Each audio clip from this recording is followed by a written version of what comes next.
Welcome back to the IBFP. Here's your host, Boxing New.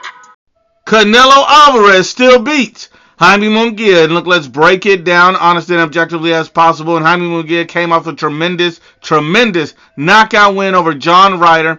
I mean, it was a very one-sided performance, very dominant. Jaime Munguia showed a lot of improvements under Freddie Roach. He looks like a tremendous fighter. This is his second win in the top 10 of 168 pounds. He's officially a top 5 168-pound fighter. So I would love to see Jaime Munguia fight Canelo Alvarez. I think that would be a very interesting fight and at times a competitive fight. But make no mistake and make no doubt, I believe Canelo Alvarez wins that fight, even in dominant fashion. I mean, think about it like this. People are talking about this fight because it's a common opponent. They say that, he did what Canelo couldn't do, and I find that interesting because people often lacked context. When you add context to it, John Ryder came into the Canelo Alvarez fight fresh off of a tremendous win, but when he came into the Jaime Munguia fight,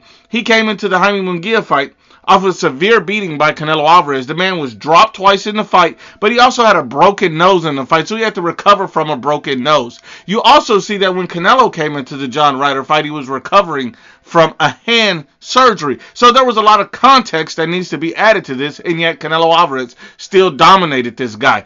You don't have to knock out every opponent, but the fact that every win that Canelo has at 168 is dominant, that should tell you who the true king of the division is. Make that make sense. But not only that, Jaime Munguia can provide Canelo Alvarez a competitive fight. He is a top 5 fighter at 168, and he's dangerous for pretty much everybody else in the division, if we're just being honest. Jaime Munguia does have good pop, a decent chin, decent speed, and he's improving under his coach Freddie Roach. Now, what's interesting is he's a very good and talented fighter. Take nothing away from Jaime Munguia.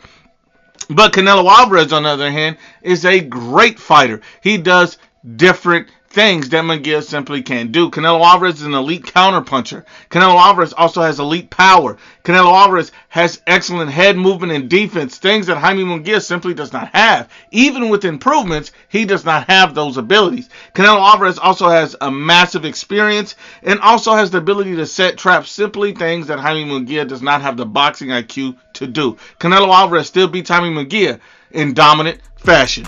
Because men lie, women lie, but the facts don't lie.